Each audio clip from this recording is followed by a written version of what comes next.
Okay, it being 5:30 of the hour, I shall call this meeting of the Council of the Town of Fort Frances to order, it being session number 53. And we will begin with a territorial acknowledgement. We acknowledge that we are within Treaty 3 territory and that the land on which we live and work is the traditional territory of the Anishinaabe people and the homeland of the Métis Nation. As taught by a Treaty 3 Ojibwe elder, when we speak about the land, we recognize that we are the land. The land is all of us, both Indigenous and non-Indigenous. The land is a collection of our history, our current experiences, and our future together. We offer this land acknowledgement in the spirit of reconciliation, recognizing the historical and contemporary impacts of colonialism, while committing to working together as Indigenous and non-Indigenous people to build a better future. Item number 3, disclosure of pecuniary interest. Councillors, is there any? And if so, state the general nature therein. Seeing none.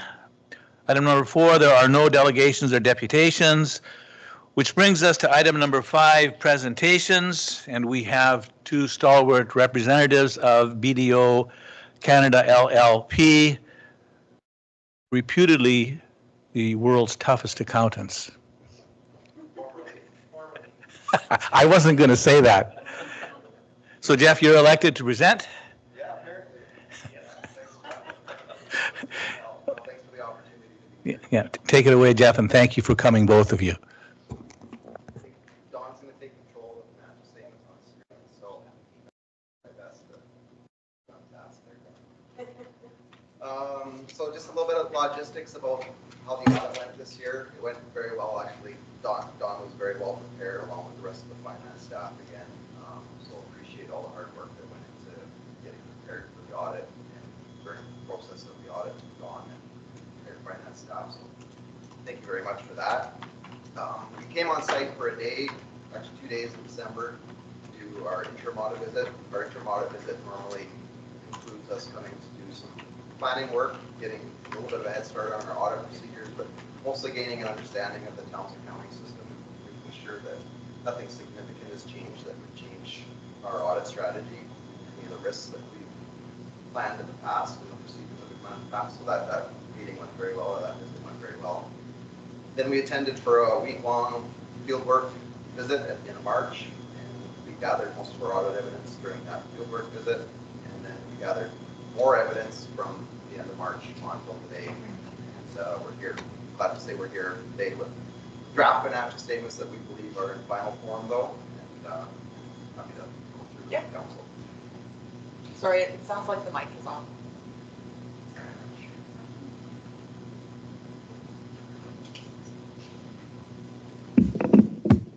Good. Okay, so if Don, can you go to page 2? So the first page of the statements that I want to go over is the management responsibility report. I don't think there's anything groundbreaking in this report. It's a public sector accounting standards requirement to have management's disclosure of its responsibility for the financial statements within the financial statements. So there's a specific report that's attached to the very front of the statements. It basically acknowledges that it's management's overall responsibility to ensure that the financial statements are in accordance with public sector accounting standards, and for any internal controls that are necessary within the finance team to make sure that things are being recorded accurately, completely, and everything exists. And it's council's ultimate responsibility to oversee that role. So that's basically the nature of that report and the reason why it's in your financial statements. Okay, on pages 3 and 4 are our stamp on the financial statement. So this is our auditor's report on pages 3 and 4. So it's a 2-page report. The very first paragraph on page 3 is our opinion paragraph. And to me, that's the most important paragraph in the report, because after all, that's what council and management has engaged us to do, is issue an opinion on whether or not the financial statements are in accordance with public sector accounting standards. And I'm pleased and happy to say that in our opinion, the consolidated financial statements of the town in all material respects, are including the financial position of the municipality and its statement of operations, are prepared in accordance with public sector accounting standards. So it's a clean, unqualified audit report once again. The remainder of our auditor's report really reiterates management's responsibilities for preparation of the statements, talks about our responsibilities for conducting our audit in accordance with Canadian generally accepted auditing standards, being independent of finance team, council, and being able to issue an independent opinion, and ensuring that we've obtained enough audit evidence to make us comfortable issuing an opinion. Okay, so the financial statements themselves and the numbers within them really start on page 5. So page 5 is the statement of financial position. It's basically a snapshot of what the town looked like at December 31st, 2023 and December 31st, 2022 in terms of its assets and liabilities. So it's structured at the top with the financial assets, which are assets that the town has available to use against its liabilities. Its liabilities, which are the obligations that it has to others at the end of the year and future obligations. And then the non-financial asset section at the bottom, which is basically assets that the township has but are not readily available to use against liabilities, things like your infrastructure, your buildings, your roads, all your tangible capital assets for the most part, and your land held for sale currently. So looking at the top of the statement, you can see cash and cash equivalents. At the end of 2023, we're close to $4.5 million. So cash and cash equivalents are primarily your bank account balances. You do have operating bank account balances for the town as well as reserve fund bank account balances. That balance did increase by about $1.5 million. However, I think it is important to look at that balance in conjunction with the investments balance, which is the fourth line item down. And the investments had a balance of just over $16.6 million at the end of 2023, which was a decrease of about $2.5 million.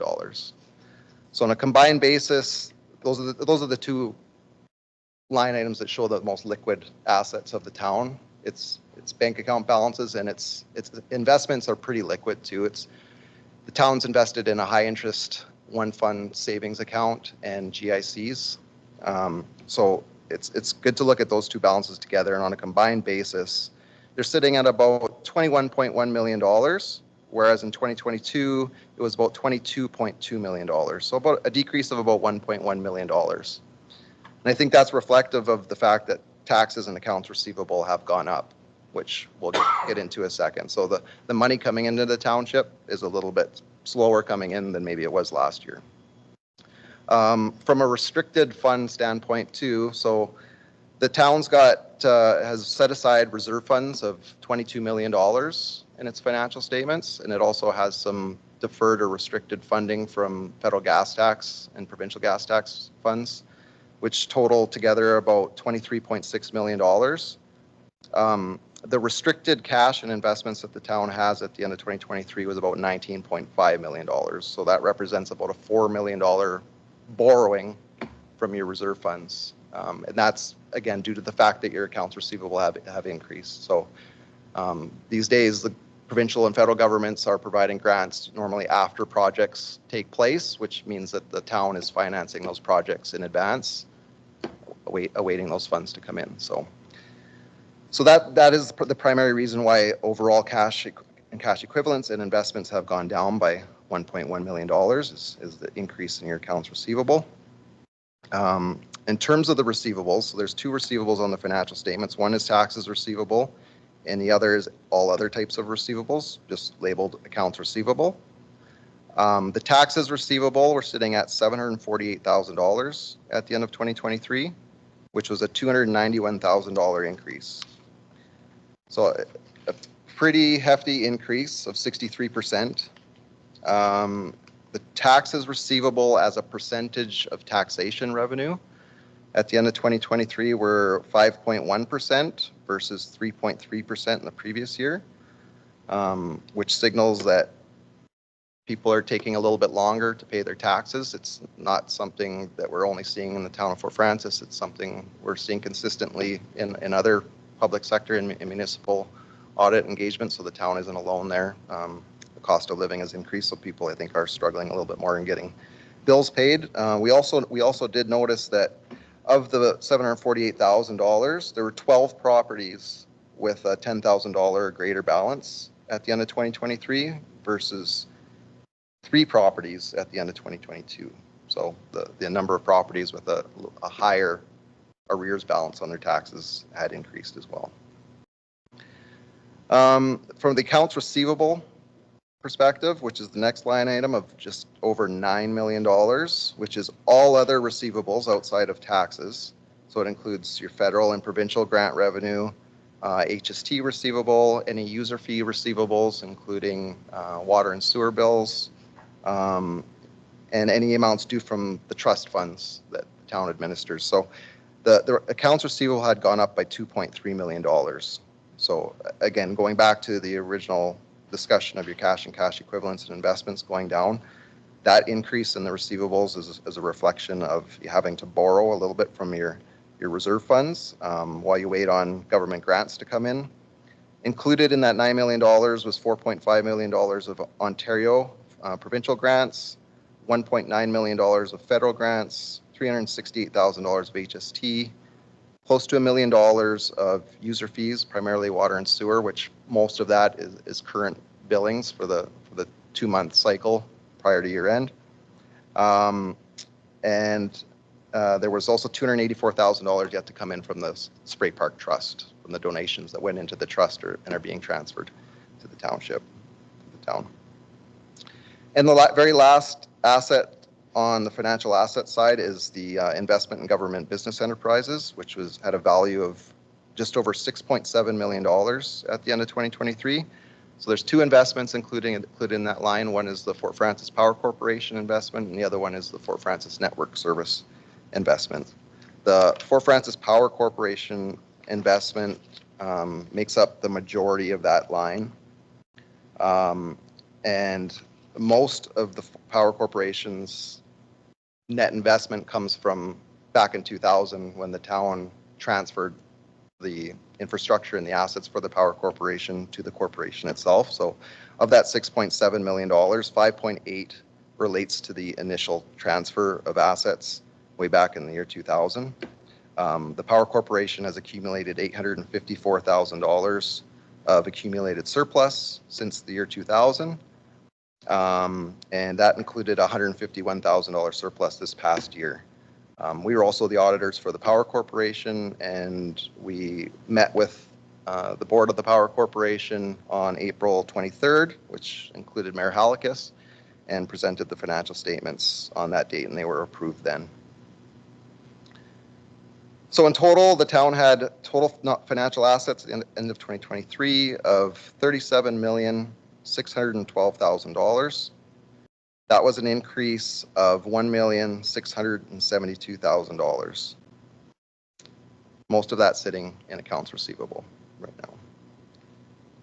now. On the liabilities side, so any obligations that the town had at the end of 2023 included accounts payable and accrued liabilities of just under $4.2 million, which was an increase of $933,000. That balance includes operational trade payables of about $3.6 million and staff vacation and overtime accruals of about $530,000. The increase we saw was primarily due to 2023 being a larger capital year for the town than 2022 was. I know 2022 was highly focused on the flood efforts, and some projects did get carried over to 2023. So the increase in the accounts payable was primarily due to increased contractor payables and holdbacks on the capital projects that were either completed or ongoing. Deferred revenue is the next line of liabilities, which had just over $3.4 million balance at the end of 2023 and was a $425,000 increase. Deferred revenue usually, and in your case it's consistent, relates to grant funding that you've received in advance, and it's restricted for a specific purpose and has to be used on that purpose, otherwise it gets returned to the funding source, and it just hasn't been used at the end of 2023. So about half of that, a little under half of it, related to federal gas tax funding which there was a balance still of just under $1.2 million to be used. Handy Transit MTO gas tax funding of $291,000 at the end of the year.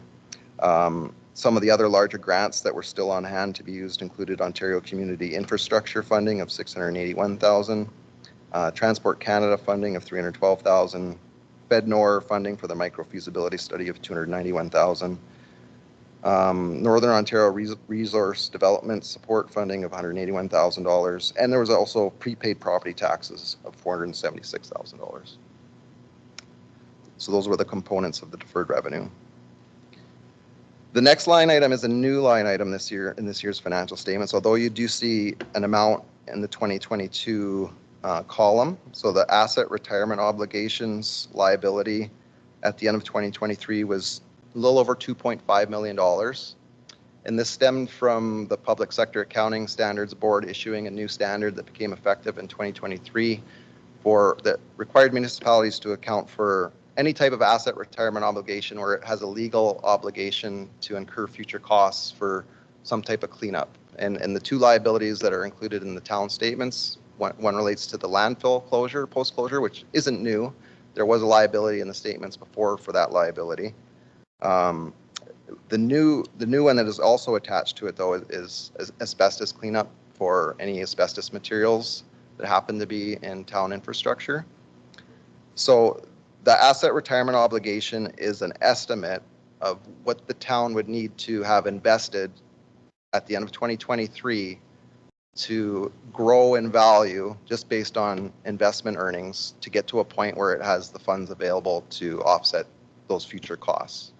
So the financial statements are saying that the town would need $2,529,000 invested at the end of 2023 in order for that to grow based on assumed interest and investment rates and have the amount of money that you need to finance the landfill closure and asbestos cleanup. So those are estimates that are based on the landfill existing for another 12 years, I believe, till 3036. And they're also based on the asbestos cleanup happening somewhere between 50 and 60 years from now. So it's an estimate, so you got to take it with a little bit of a grain of salt.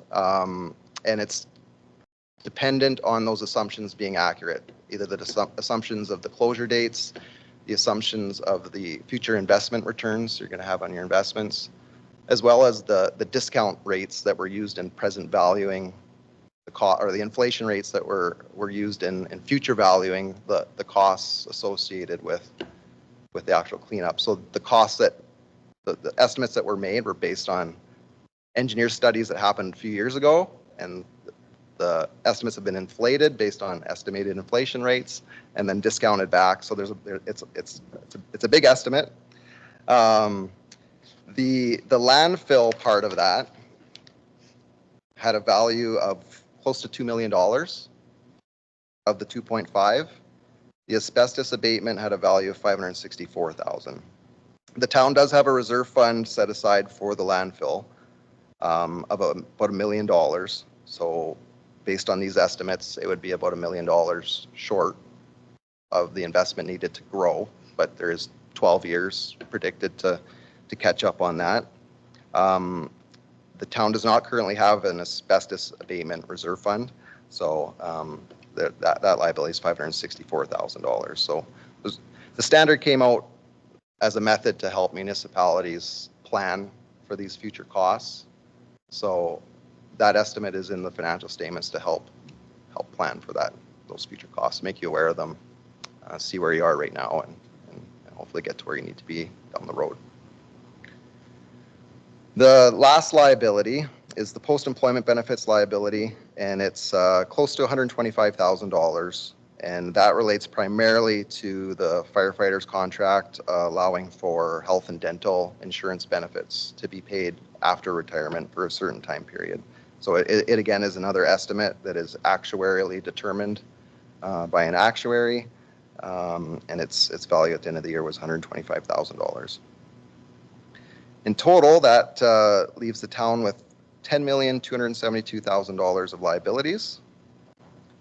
And when you take your financial assets and subtract your liabilities, it puts the town in a net financial asset position of $27.3 million, which is actually a $257,000 increase over 2022, or a 1% increase. So it's a fairly modest increase from 2022 to 2023. The net financial asset line, although it's made up of all the information above it, it is a good indicator of the financial position and strength of a public sector organization. Some public sector organizations are actually in a net financial debt position, so that's a negative line, negative number. The town having $27.3 million, I think, is a good sign. It also is representative of about 96% of the 2023 operating expenses. So your reserve funds, if they were going to only be used for operating expenses, which we know they're not, many of your reserve funds are there for capital reasons. But having 96% of your 2023 operating expense budget or actuals in there that's a good position. The remainder of the assets are your non-financial assets, which is the infrastructure of the town. The tangible capital assets at the end of 2023 were close to $114 million. And that was an increase of over $5.7 million. So that increase also takes into account amortization of those assets. So the town had additions for capital asset additions in 2023 of about $11,349,000, and the assets were written down a little bit from amortization by about $5.2 million. So an overall increase of about $5.9 million. The biggest capital projects that we came across as we were doing the audit was a fire truck purchase, splash park, a senior center building expansion and HVAC system, reconstruction of Sinclair Street, reconstruction of Lily Avenue, with the Memorial Sports Center upgrades, including the pool upgrades, the completion of of Mowat Avenue and the Kings Highway from Pitt Road to Oakwood Road. The land held for sale is the third last item there, and it sat with a value of $1.7 million at the end of 2023. So that's the Aaron Crescent subdivision development, as well as a new property that was purchased by the town on Portage Avenue this year, with which council has plans for. The inventory of supplies, mostly public works inventory, was sitting at $558,000. Prepaid expenses were sitting at $513,000. Most of the prepaid expenses are your insurance policy, which goes from November 1st to October 31st each year. So you've got 10 out of 11 months of insurance that's prepaid for. Okay. And finally, at the very bottom of the statement, you find the accumulated surplus at the end of 2023, which reports $144,445,000. And just please keep in mind that accumulated surplus is just a reflection of everything else in the statement. So it's your financial assets, less the liabilities, plus your non-financial assets. So it includes that investment that's already taken place in roads, infrastructure, equipment, everything. If you do get a chance at some point to go to note 10 on page 23, that note is there to provide a little bit of a further breakdown on the accumulated surplus. So you can go there if you want, Don. I'll just run through it real quick. So the grand total at the bottom of this note is the exact same total that you see on the bottom of the statement of financial position.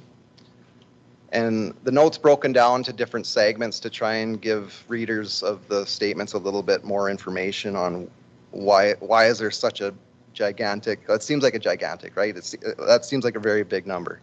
And some users of the statements can mislead that and say, well, we've got that much cash sitting. And obviously you don't. We talked about that on the statement of financial position. But the note is there to hopefully help break it down a little bit more. And it shows that of that 144 million, 116 million of that's already been invested in tangible capital assets. That's the investment the town's made and has in its infrastructure. The accumulated operating surplus that heads into 2024 was $686,000. So that's the operating surplus that the town has to work with going forward and plan as it desires. The other allocated deficits on this note are $2.6 million, and they include the asset retirement obligations that we spoke about and the post-employment benefits liabilities. They are separated out from the accumulated operating surplus because typically you will plan to have reserve funds to finance those deficits and costs going forward. So they are normally offset by reserve funds, or in a perfect world, they would be offset by reserve funds, which doesn't always necessarily happen. Reserve funds at the end of the year were $22.1 million. So we talked a little bit about the reserve funds on the statement of financial position. That $22.1 million of reserve funds only reflects this. That's a $103,000 increase from the previous year. So the reserve funds of the town pretty much remain stable from 2022 to 2023. And that reflects the fact that the town used $6.7 million of reserve funds in 2023, but it budgeted to generate enough revenue to replace $5.8 million of those reserve funds, plus the investments that they were invested in earned $1.1 million. So you almost broke back even with the reserve funds. The working capital reserve hadn't changed. It remained at $1.5 million. And the very last segment of the note is your investments in Fort Frances Power Corporation and Fort Frances Network Services, which have about a $6.7 million value. So I think the important thing there is the operating surplus going forward is $686,000, and that's really what the town has to work with for operation purposes, plus the reserve funds, and just deciding on what to do with your allocated deficits for your asset retirement obligations. Okay, any questions before I head over to the statement of operations, which Councillors, any questions so far? I see none, Jeff. Keep going. Okay. So page 6 is a statement of operations. It's a statement that presents the budgeted and actual 2023 revenue and expenses, as well as the 2022 revenue and expenses for the town. In total, the town left 2023 with $35,182,000 of revenue, which was about a $3.5 million increase, or an 11% increase over the prior year. Most of that increase was in the area of grant revenue. There was an increase in taxation revenue, as many would expect, as the tax rates did increase, and the assessment values of the town's properties also increased. So taxation revenue increased by about $582,000, which is a 4.6% increase. Federal government transfers, or federal government grants, really remain fairly stable actually with 2022 at $1.2 million. The provincial grants were at $8.2 million, which was a $762,000 increase, and reflects the more capital work that was happening by the town. User fees and service charges were at close to $8.8 million, which was a $182,000 increase. The investment income, permits, licenses, and fines were sitting at $65,000, which was an $18,000 increase.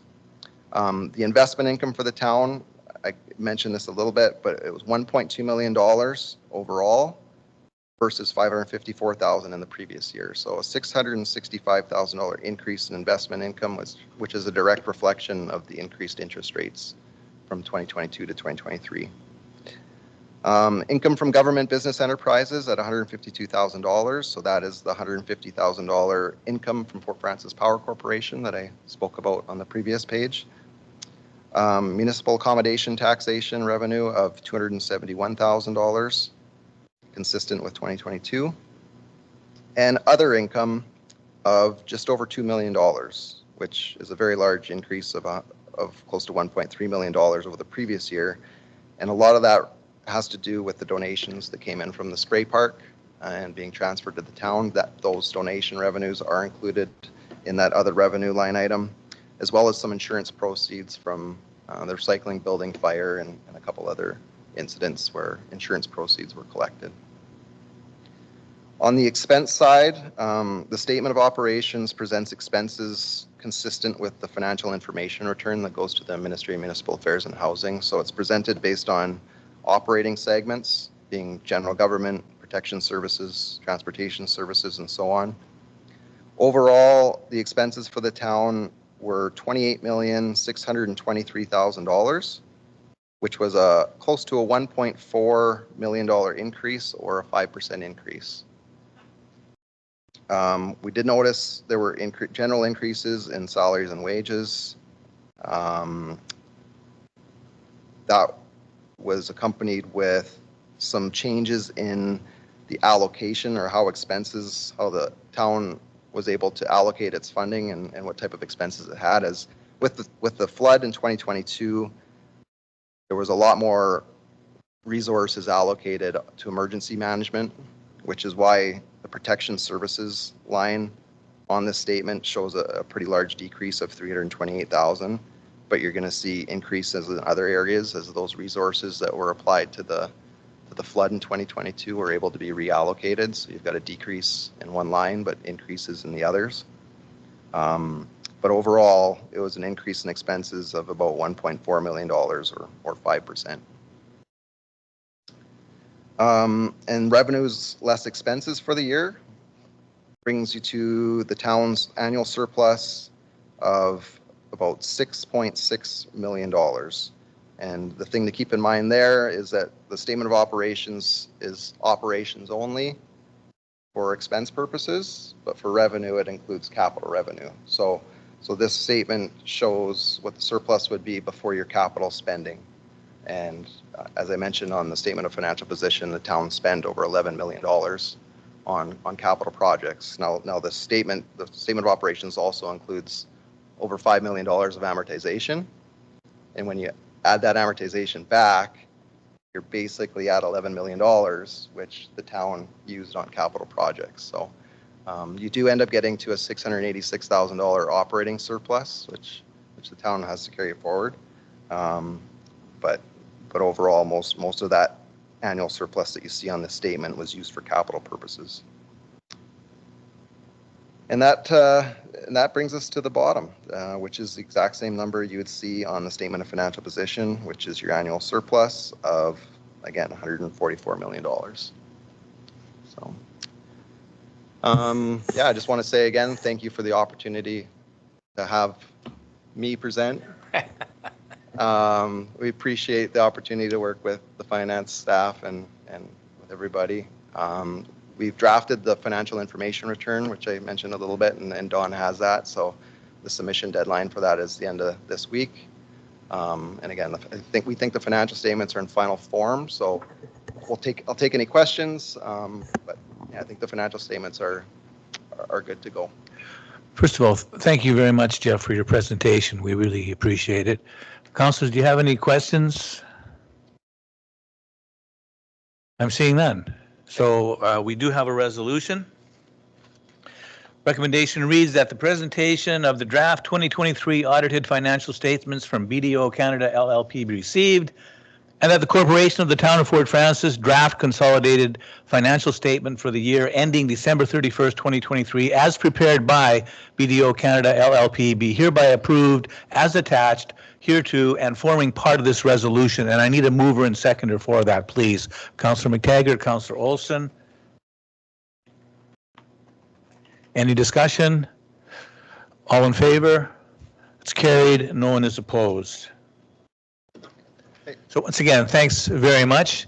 And also a thank you to Dawn and her team. It's always good to get unqualified, clean audit. So well done.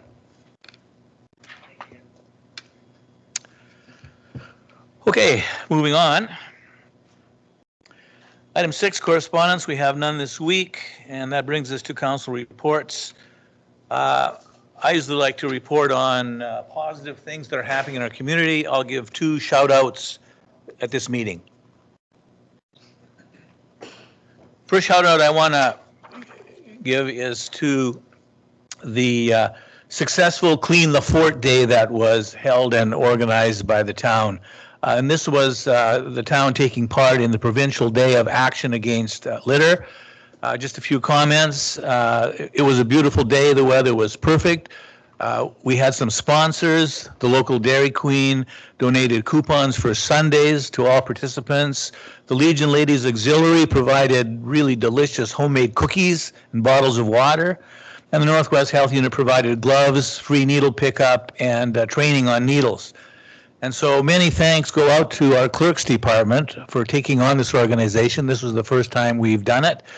To Public Works, of course, for their support. They did a number of things, helping us pick up bags of garbage, and we had assistance from Bylaw and the museum as well. So it was a real team effort from the town. And also, I'm getting a note from the clerk. She always catches me when I omit things. I omitted Centra Pipeline, and I really do want to thank them. They donated $500 and covered all of our expenses. So thanks for their generosity as well. Thank you, Madam Clerk. And I would also like to issue thanks to Team Fort Francis, which were the people that worked with me to help clean up. We had Councillor Bernetta, Aaron Petrin, and Missy Coolea. And in all, we had 11 groups participate, which I thought was pretty darn good for the first time we ran this, including a group of 60 students and teachers. Close to 100 people in all participated, and they cleaned up 13 locations in our town, primarily our parks and the riverfront, collecting over 60 bags of litter. So we're very grateful for everyone who participated and helped make this event the success that it was. One final comment I wanted to make, having been out there, I was really impressed after the winter when our group cleaned the waterfront in one of the parks, at how little litter there was. We really do have a clean community, and it was amazing to see along the entire waterfront how little litter we picked up. And talking to others, they noticed the same comment. You thought over the winter you would have accumulated a lot more litter, but we have a clean community. And then the other shout out I wanted to give is to Rainy River First Nations. Every year, Rainy River First Nations feeds their friends and neighbors. I think this is the 52nd year that they did this. And I want to thank Deputy Mayor Behan, who came out with me. We went out around noon. They had about almost 600 pounds of walleye, so we started cooking at noon and cooked till about 4:30. The Rainy River First Nations are amazing hosts. They put on a delightful feast along with the walleye. They had, potatoes, beans, salads, bannock, my favorite, smoked sturgeon. It was delicious. Soft drinks. It truly was a feast. So the food was delicious. The weather cooperated. And the atmosphere, of course, was very hospitable. Fish fry was really well attended by folks from throughout the district. So folks from many, many communities came. And then as the day wore on and we got into dusk in the evening and it got dark, fireworks were provided at the rapids on Rainy River. And so the comment I wanted to make is that there's no greater gesture of friendship and hospitality than feeding your friends and neighbors. So I sincerely thank Chief Marcel, the Rainy River First Nations Council and Band, and all of the volunteers for their generosity and this gesture of friendship. And then the final thing I wanted to do as part of my report is longer than that, but of course it's a written report and folks who are interested can read it. This is the last council meeting of our interim CAO, Travis Robb, so I thought that a few words would be in order. I just happen to have some words here somewhere. So Travis, on behalf of council and the municipality, I want to thank you for your service as our interim CAO. You definitely went above and beyond what was expected. With the sudden departure of our previous CAO in the spring of 2023, council was faced with a real dilemma in terms of leadership. And we were unanimous in favor of requesting that you, Travis, step into the role of interim CAO. And we are all very thankful that you agreed to take on this very responsible role. The original appointment was only supposed to be for a few months in order to give us time to search for a permanent CAO. But the search dragged on. And as the search dragged on, we had to repeatedly come back to Travis to request that he extend his tenure as interim CAO. And each time we requested this extension, Travis graciously agreed. On multiple occasions, Travis was there for the community and for the council when we needed him. So you, Travis, carried out the role of interim CAO with class and professionalism. Your calm leadership and obvious competence allowed the municipality to function at a high level. You rose to the challenge of the added responsibility of the CAO position, and you did so with grace and good humor. Council is thankful for your dedication, commitment, work ethic, and for the conscientious manner in which you performed your duties. And on a personal note, I want to add how much I enjoyed collaborating with you and to thank you for your wise counsel on so many occasions. Travis, thank you for all that you have done for the town of Fort Frances, council and staff. Council owes you a debt of gratitude for your service and your commitment to our community.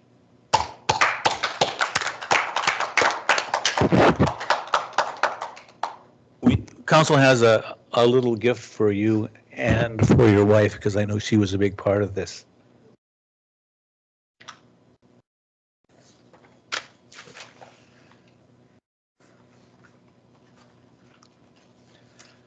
And with that, we'll go to Councillor Behan.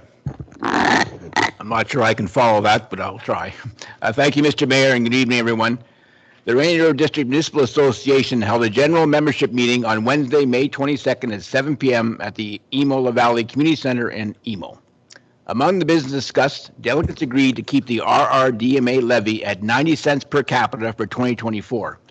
For Fort Frances, our levy is $6,719.40, based on our population of 7,466, as listed in the 2024 Ontario Municipal Directory, which is payable by July 31st. The total district levy is $14,852.70, which is based on a population of 16,503. Fortunately, the drop in population overall in the district was almost completely offset by the addition of Sioux Narrows, Nestor Falls to the RRDMA in 2024.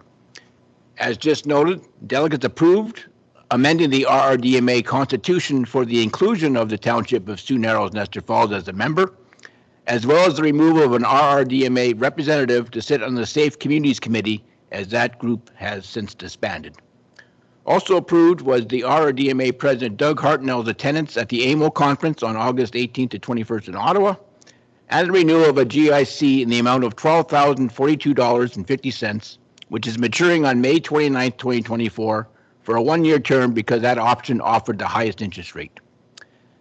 The guest speaker for the evening was Brandis Oliver of Gishkandago Ikwe Health Services, who talked about the issue of human trafficking in our district and the coalition of more than 30 local agencies which she has pulled together over the past few months. She also made note of a recent groundbreaking ceremony for the construction of a safe house on Agency 1 land. I think it's in the vicinity of the Seven Generations Education Institute's campus. The RRDMA pledged its support to act as an advocate for the coalition to other levels of government as needed. The next meeting of the RRDMA executive tentatively is scheduled for Thursday, August 22nd at 6 p.m. at the Chapel Municipal Office, with the next general membership meeting set for Wednesday, I just went too far. Wednesday, September 18th at 7 p.m. at a location to be determined. I also attend a meeting of the Fort Frances Public Library Board, along with Councillor Olson, on Thursday, May 23rd at 4:15 p.m. in the upstairs Ice for Kids conference room. A draft of the library's 2023 annual report was shared by CEO Richard B., which will be presented to Town Council at our June 10th meeting. I don't want to steal any of Richard's thunder, but I can say the report contains some very impressive figures and stats on the value of our library to our community, so stay tuned. The process is underway for the renewal of the library's accreditation. The board also is set to begin working on the library's strategic plan for 2024 to 2028 with the assistance of a representative from Ontario Library Services, or OLS. The CEO annual job evaluation also was discussed by the board, as was the possibility of the library purchasing its own vehicle for staff use. A cost-benefit analysis is to be conducted before any decision is made. There also is discussion on how best to recognize and promote financial donations to the library. As well, I can report that the library CEO has reached out to several surrounding First Nations communities about possibly signing partnership/service usage agreements similar to the one the library has with the Township of Alberton. Our next board meeting is scheduled for Thursday, June 27th at 4:15 p.m. And finally, on a positive note, I attend a meeting of the Make a Big Splash Ad Hoc Committee on Tuesday, May 14th at 4 p.m. The grand opening is set for Saturday, June 22nd at 1 p.m. The ceremony will include remarks by local MPP Greg Rickford and Mayor Halakis, as well as feature the Legion Color Party. I believe a free barbecue also is planned, and other groups are being contacted about staging various children's activities during the afternoon. All in all, it promises to be a fun way to officially christen this welcome addition to our community, so fingers crossed for wonderful weather that day. I also can report that work continues at the park, including the sidewalks and sod being put down. Cement also will be poured for the pads for benches, and shade structures hope to be installed as quickly as possible. Meanwhile, the inclusion of First Nation components of the park require time to ensure they are completed appropriately. Plans are for a separate traditional opening ceremony to be held at a later date with the appropriate engagement. And I believe the committee is planning to meet again on Tuesday, June 4th at 4 p.m.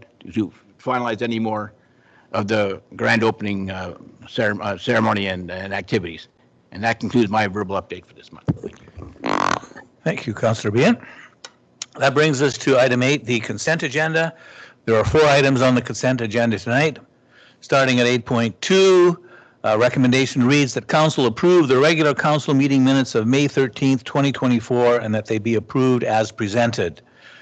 8.3, the recommendation reads that the boards and committees meeting minutes be received as information, they being the Sister Betty Kennedy Advisory Committee meeting of April 17th, 2024, the Museum and Culture Advisory Committee meeting of March 19th, 2024, the Fort Francis Public Library meeting of March 21st, 2024, and the Make a Big Splash Spray Park Ad Hoc Committee meeting of April 3rd, 2024. Item 8.4, recommendation reads that council agree with report AR-24-0595, supporting the request from Tour de Fort in the amount of $1,000 as part of the council public relations budget line. And finally, 8.5, the recommendation reads that council receive report AR-24-0594 as information. Councilors, would you like to pull any of those? Seeing none, I have a resolution. Resolution reads that council approve the consent agenda items as follows. Agenda items 8.2, 8.3, 8.4, and 8.5. Could I get a mover and seconder, please? Councillor Bien, Councillor Olson. Any discussion? Calling the, Councillor Olson. Not a discussion. I just wanted to say thank you on behalf of council for everything you did in your interim position. I really appreciate it, Craig. Miigwech. Thank you for that. Now calling the question, all in favor? And that's carried, no one is opposed.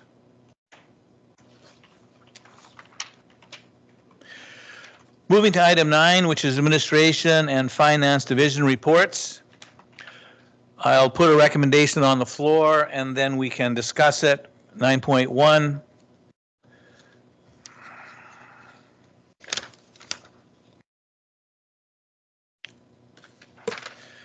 The recommendation reads, the council receive report AR 24-0592 entitled Declaration of Council Vacancy and Selection of Options to Fill that Vacancy.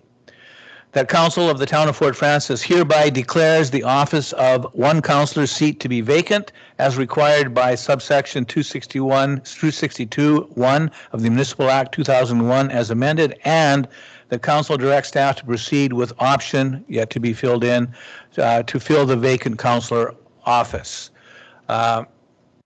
Before I ask for a mover and a seconder and discuss this, I'll just go to the clerk. Did you want to speak to this at all? Okay. Okay. So with that then, councillors, You have a number of options before you. Let me just try and eliminate this to reduce the discussion a little bit. Are any councilors in favor of holding an election?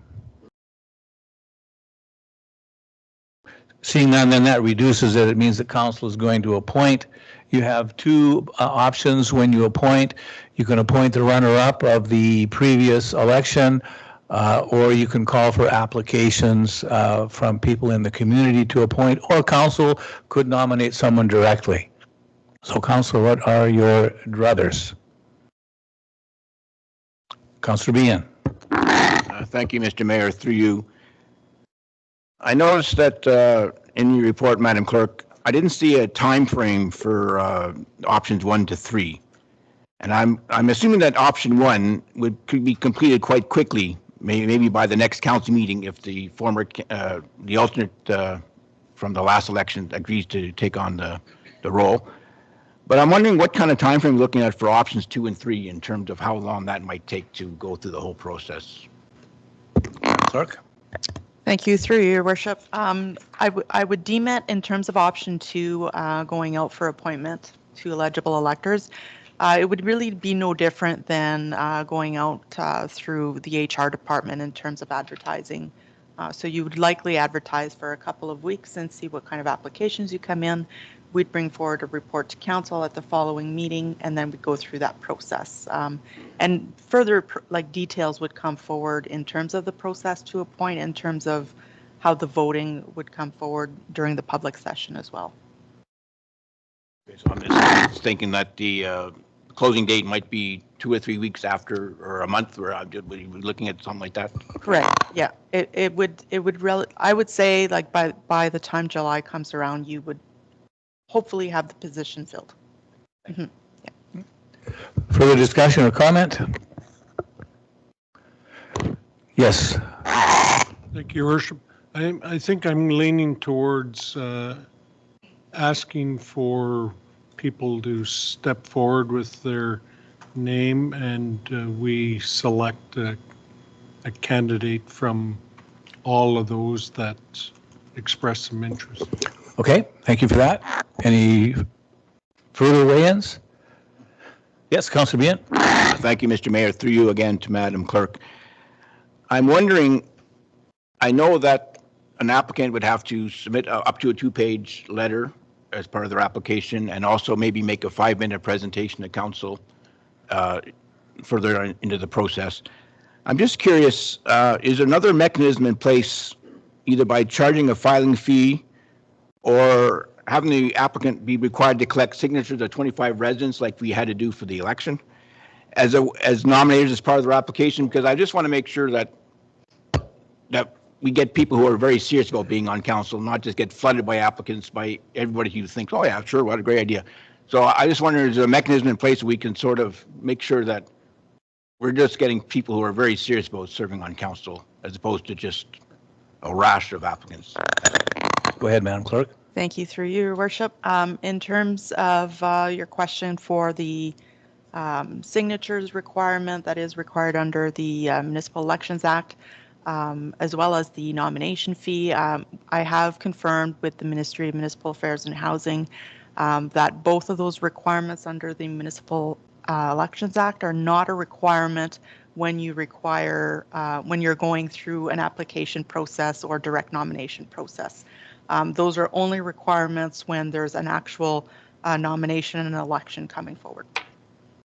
Follow up, go ahead. Is an option for us then to allow us to do that, or is that we cannot do that?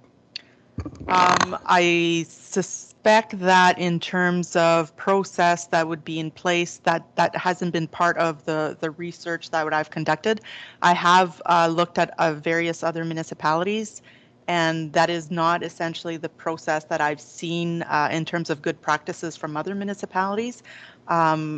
Could it be? It's something we could certainly look at if that's what council wishes to look at. Any other comments? If not, I'll make a comment then just to get discussion going. I'm in favor of appointing the runner-up. I'm a firm believer in people standing up and taking part in democracy. I think we all can see that we have our social media warriors who like to sit back and basically comment without having any knowledge of facts, but don't volunteer for anything. However, when somebody stands up and throws their hat in the ring, runs the campaign, puts their name out there, I think that indicates a real commitment to the community. And so on that basis, I'm always going to be in favor of, if we have a vacancy, appointing the next runner-up. Anybody else? Yes, Councillor McTaggart. Thank you, Your Worship. I'm going to agree with you. I think that the 7th place candidate made the effort to run, went through all the steps, and I think that the vacant position should be offered to that candidate.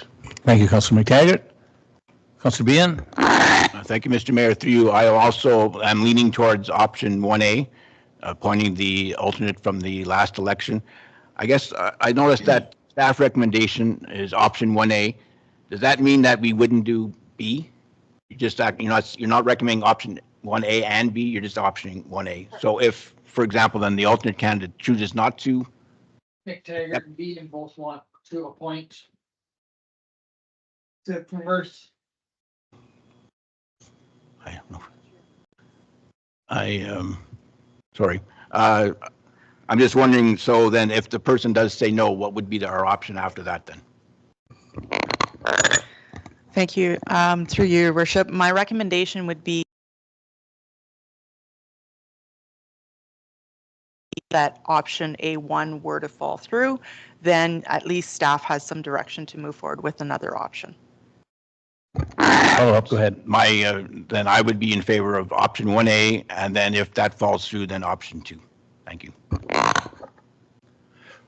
Further discussion?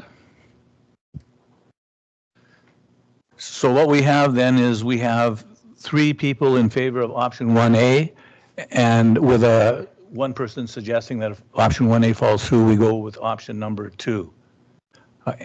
Anyone else want to weigh in on the second option? Hello, Councillor Olson, go right ahead. Good evening. Anyone else? I'm the last one. I think I'm more favorable to option 2, like Councillor Mackey explained.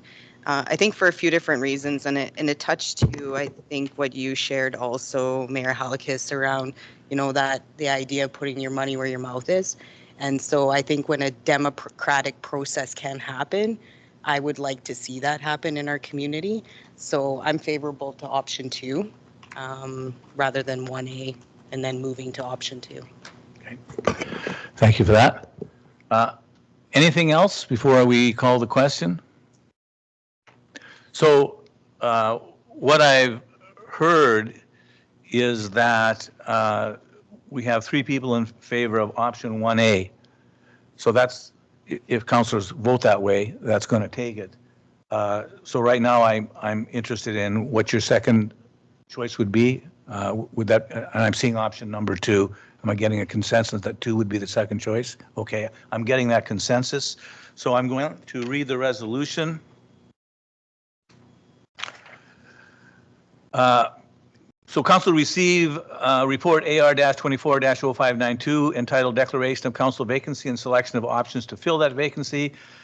That Council of the Town of Fort Frances hereby declares the office of one councillor seat to be vacant as required by subsection 262(1) of the Municipal Act 2001 as amended, and the council directs staff to proceed with option 1A to fill the vacant councillor office. And furthermore, if that is not doable, that we go with option number 2.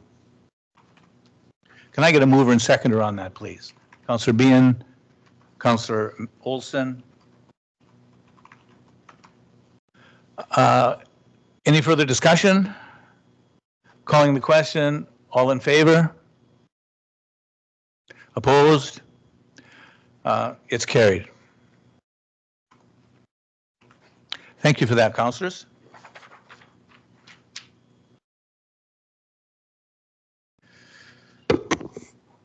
Moving on to item 10, Community Service Division reports, there are none. Item 11, Planning and Development Division reports, there are none. Item 12, Operations and Facilities Division reports. We have a resolution. The recommendation reads that the Miller Group out of Winnipeg be designated the town's 2024 HSP service provider at an estimated cost of $36,366.67, including HST, in accordance with the tender documents. Mover and seconder, please. Councillor McTaggart, Councillor Olson. Any discussion? Seeing none, calling the question. All in favor? That's carried. No one is opposed.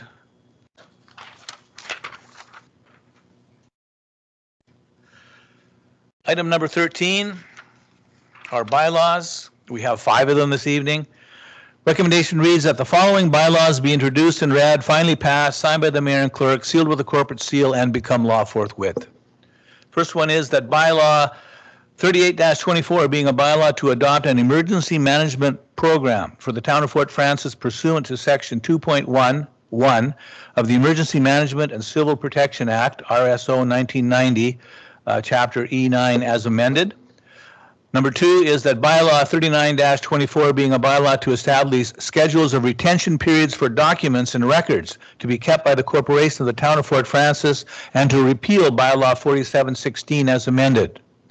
Third bylaw, that bylaw 40-24 being a bylaw to adopt a 2024 Town of Fort Frances Recreation Master Plan. Fourth bylaw, that bylaw 41-24 being a bylaw to enter into an agreement with the Northern Ontario Heritage Fund Corporation, Project 6510211, the Sunny Cove Conditional Contribution Agreement. And the final bylaw, that bylaw 42-24 being a bylaw to authorize the execution of an agreement with Thunder Bay Multi-Trades Incorporated, RE, RFT 2024-OF-03, Portage Avenue Underpass. Mover and seconder, please. Councillor Behan, Councillor Olson. Any discussion on the bylaws? Calling the question, all in favor? That's carried.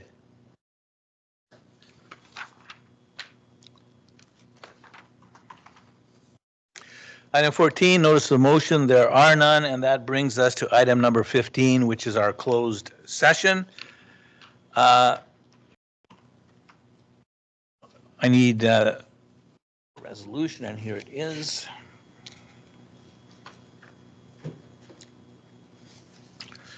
So 15.1, the council proceeds in camera at 6:32. We'll be meeting in camera to receive and consider applications to various boards and committees of council. And I'll put a resolution on the floor that council now meet in camera in order to address a matter pertaining to applications to various boards and committees of council. These deal with personal matters about an identifiable individual, including municipal or local board employees. And a mover or seconder. Councillor Mackey, Councillor McTaggart. Any discussion? All in favor? That's carried. For those of you who are at home, we'll be meeting in camera. I don't think that will be very long, and then we'll return to public session and report.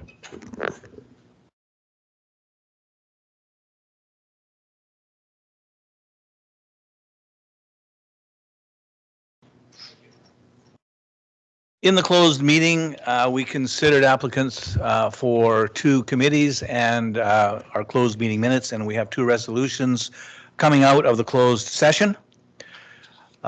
Resolution 1 is a recommendation that council appoints the following members to the boards and committees of council. To the Citizen of the Year Ad Hoc Committee, council is appointing Darlis Krinky. And to the Fort Frances Municipal Nonprofit Housing Corporation, council is appointing Sarah Windigo. So I need a mover and seconder for this resolution that says, council receive report AR-24-0594 to receive and consider applications to various boards and committees. And as I mentioned, that's Darlis Krinky for Citizen of the Year Ad Hoc Committee and Sarah Windigo for the Fort Frances Municipal Nonprofit Housing Committee. Mover and seconder, please. Councillor Mackey, Councillor Olson. Any discussion? All in favor? It's carried. No one is opposed. And the other recommendation is that council approve the May 13th, 2024 closed meeting minutes as corrected. Mover and seconder for that, Councillor Behan, Councillor McTaggart. Any discussion? Calling the question, all in favor? That's carried, no one is opposed. Brings us to our confirmatory bylaw. The recommendation that bylaw 43-24 being a bylaw to confirm the proceedings of council of the corporation of the town of Fort Francis be introduced, read, and finally passed, signed by the mayor and clerk, sealed with the corporate seal, and become law forthwith. Could I get a mover and seconder, please?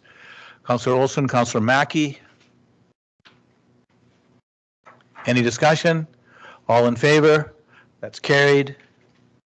No one is opposed. And finally, this is the last time, that having reached the hour of 6:40, this meeting of the council of the town of Fort Francis be now closed. Mover and seconder, please. Councillor Mackey and Councillor McTaggart. All in favor? And that's carried. Thank you very much.